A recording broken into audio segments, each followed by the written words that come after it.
प्रदेश फतेहपुर जिले की सांसद व केंद्रीय मंत्री साध्वी निरंजन ज्योति ने कांग्रेस नेता सुरजेवाला द्वारा मोदी को औरंगजेब की उपाधि वाले बयान पर कटाक्ष करते हुए कहा कि जिन्हें आदत है बंधक बनाने की, वही इस तरह की भाषा का प्रयोग कर रहे हैं।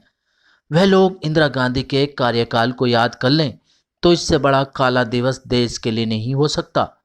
उस समय पूरा देश जेल में परिवर्तित हो गया था।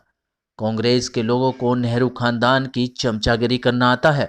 वहीं उन्होंने कांग्रेस नेताओं द्वारा 49 महीने के सवाल पर कटाक्ष करते हुए कहा कि हमारी सरकार ने 49 महीने पूरे किए हैं, लेकिन 49 साल आपातकाल कांग्रेस के समय लगा हुआ था, हमारी सरकार के समय नहीं।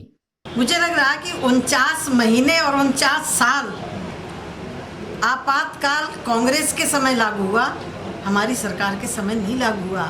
आज कम से कम वो महिला भी बोलने के लिए तैयार है जिस महिला को 3 तलाक कह करके सड़क में छोड़ दिया जाता था। ये है मोदी जी का राज कि वो महिला भी बोलने लगी जिसके साथ अन्याय हो रहा था। काला दिवस ये भारतीय जनता पार्टी के समय पर नहीं हुआ। काला संविधान को काले दिवस के रूप में कांग्रेस ने किया था। वही मुस्लिम महिलाओं के साहबानों के प्रकरण में संविधान में संशोधित कर दिया था, आवाज़ बंद कर दी थी, पेपर को जेल में डाल दिया था, मीडिया को भी जेल में डाल दिया था। वो लोग कानून की बात कर रहे हैं। कांग्रेस नेताओं का लगातार ये बयान आ रहा है कि औरंगजेब ने तो अपने पिता को बंधक बनाया था, लेकिन मोदी जी तो औरंगजेब को उपाय देते उनको कहा कि वो तो पूरे देश को, समाज को बंधक बना लिए। मुझे लग रहा है जिनकी आदत बंधक बनाने की है वही इस मेर की भाषा का प्रयोग कर रहे हैं। यदि वो मानिए इंदिरा गांधी का कार्यकाल याद कर लें, इससे बड़ा काला दिवस नहीं हो सकता। पूरा देश जेल में परिवर्तित हो गया था। कांग्रेस के लोगों को नेहरू खानदान की चमचागिरी करना आता है।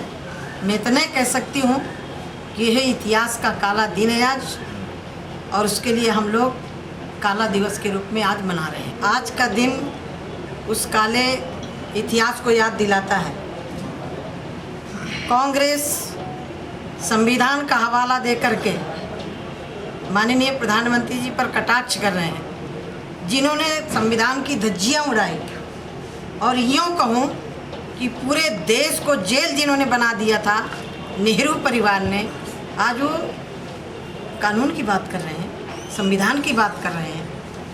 आज का दिन इतिहास में दर्ज रहेगा काले दिवस के रूप में। दलित अभी भी सुरक्षित नहीं है, अभी भी वो वंचित है, तो मोदी जी किस आधार पर?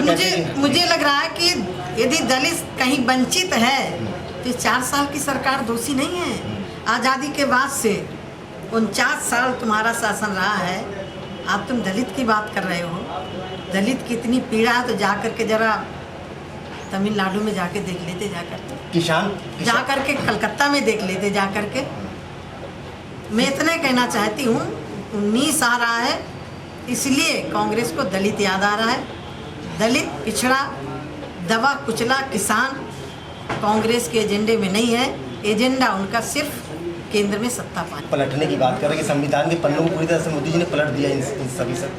मुझे लग रहा है कि संविधान को तो नहीं पलटा है, कांग्रेस को जरूर पलट दिया है। विजय माल्या की बात अभी आ रही है। विजय माल्या ने कहा कि 2 साल पहले हमने सरकार से कहा कि इनको पैसा वापस करना है, पर मोदी जी के द्वारा अभी तक कोई इनको जवाब नहीं दिया। देखिए, मुझे लग रहा है कि आपको जानकारी हुई होगी कि हमारी सरकार कुर्की का आदेश दे चुकी है।